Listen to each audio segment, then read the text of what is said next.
Embora o planeta Terra esteja coberto por águas, os oceanos têm profundidades muito variáveis.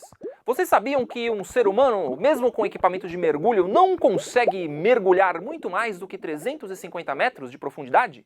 E mesmo os submarinos mais potentes mal conseguem ultrapassar 7 quilômetros? Porque depois disso, os efeitos das violentas pressões sobre nossas cabeças começam a ser mortais e até podemos explodir.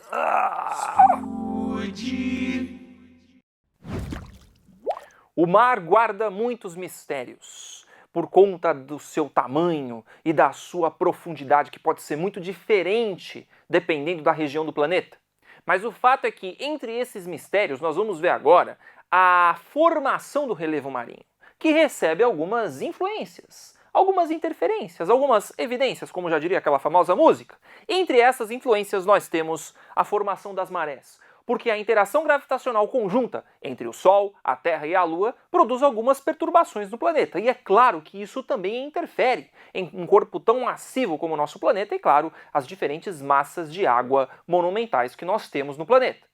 Além do mais, temos os processos erosivos que acontecem no continente. Isso porque a erosão, o transporte, a sedimentação, tudo isso acontecendo acaba levando sedimentos pelos cursos d'água até os oceanos. E é claro que isso também interfere em algumas porções dos oceanos próximas aos continentes.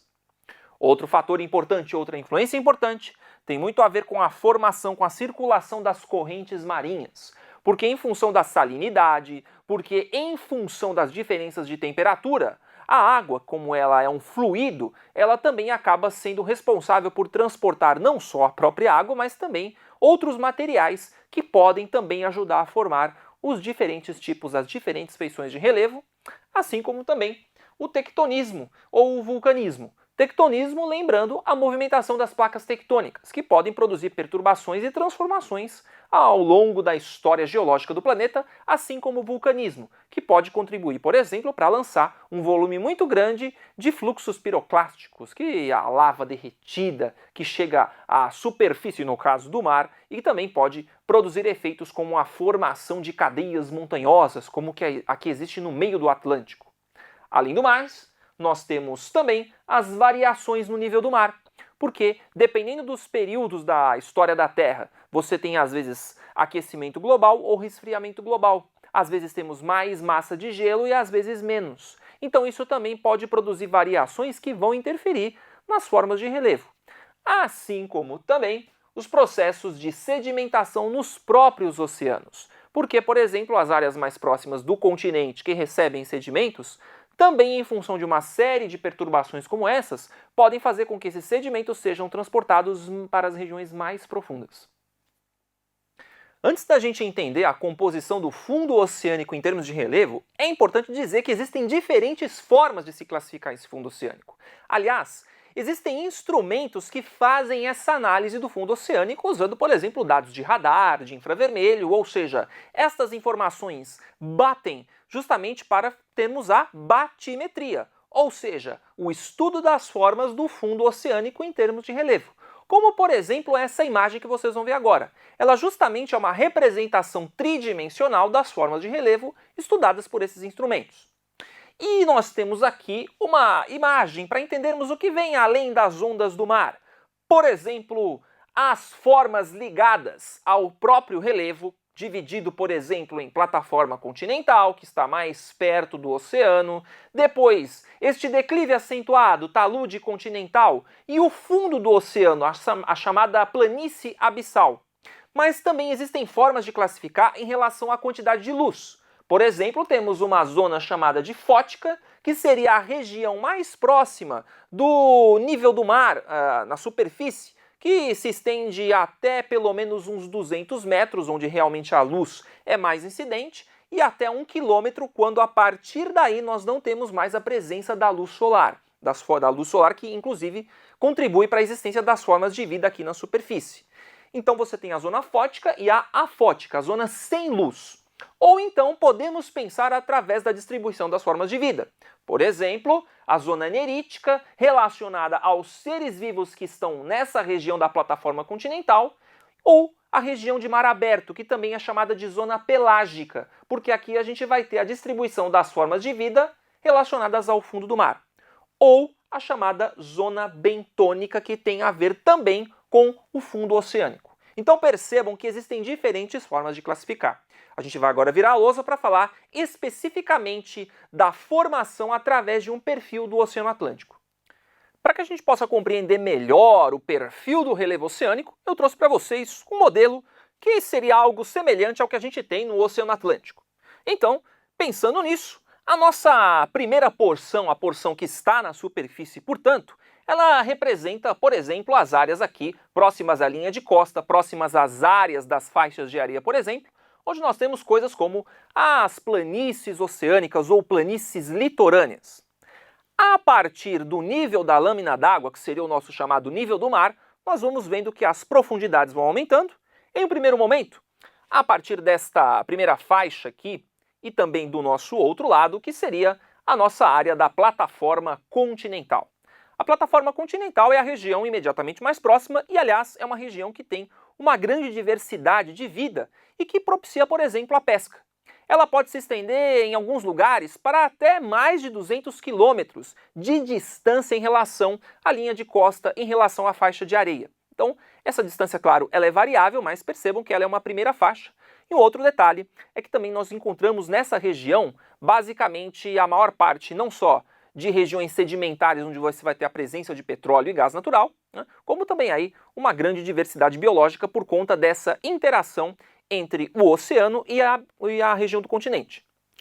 Um pouco após isso, nós temos uma outra área imediatamente após ela, que seria a região aqui do talude continental, uma região que é marcada por grandes declividades. Para vocês terem uma ideia, a cada metro, a distância, a declividade chega a aumentar até 70 metros a cada metro, a cada quilômetro que a gente anda, né? Então são mais ou menos uns 70 metros ou 4 graus de declividade, dependendo, é claro, da região que a gente aborda. E é uma região que também recebe muitos sedimentos das áreas mais superficiais, inclusive chega a se depositar nas áreas mais profundas, de uma outra porção que a gente tem já pensando em profundidades que podem chegar a algo entre 4 e 6 quilômetros em relação à lâmina d'água, que é a região da planície ou das planícies abissais. São as regiões mais profundas dos oceanos. E claro, assim como as regiões que estão 1 quilômetro ou inferior em relação à altitude, é uma região que, por exemplo, recebe quase nenhuma luz solar. É uma região bastante escura. Mas o fato é que essa planície abissal também acaba sendo uma região com deposição de sedimentos bastante significativa.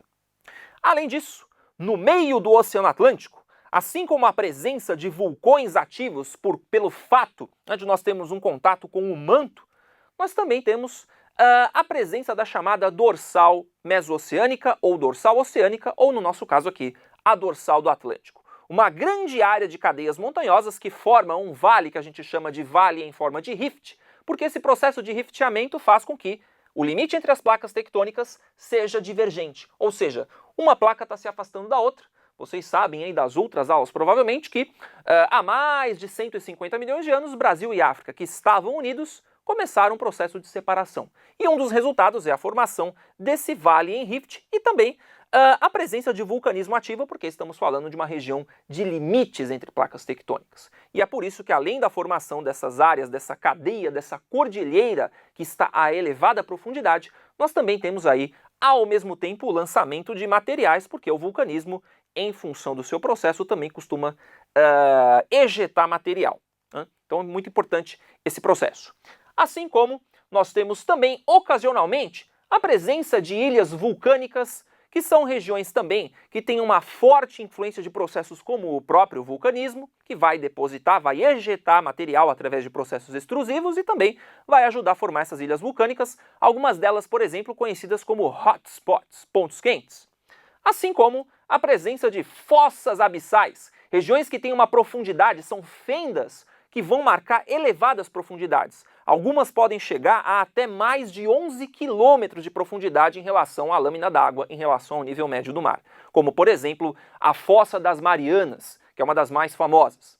Assim como nós temos também aí outras formações complementares, que a gente aqui não vai ver em detalhes, mas, de uma maneira geral, essa seria a formação, ou esse seria o perfil típico de um oceano, né? Lembrando aí dessa divisão entre a plataforma continental, mais próxima do litoral, mais próxima do continente, o talude, que é essa área de declividade, as planícies abissais e as regiões de dorsais, que ocasionalmente podem ter, tá bom? Com isso, nós encerramos o nosso papo sobre o relevo, sobre a geomorfologia marinha, o estudo das formas de relevo no fundo dos oceanos. Contribuição de sondas, de pesquisadores e de muitos outros estudos que ajudaram a gente a conhecer um pouquinho do fundo do mar, que ainda, na verdade, é um grande mistério. Porque, por exemplo, não poderíamos ir para o fundo do mar porque explodiríamos. Mas é isso, gente. Espero que vocês tenham gostado, espero que vocês tenham curtido e, claro, espero que vocês continuem nos aproveitando e acompanhando. Abraços molhados, não, hídricos a todos e até mais.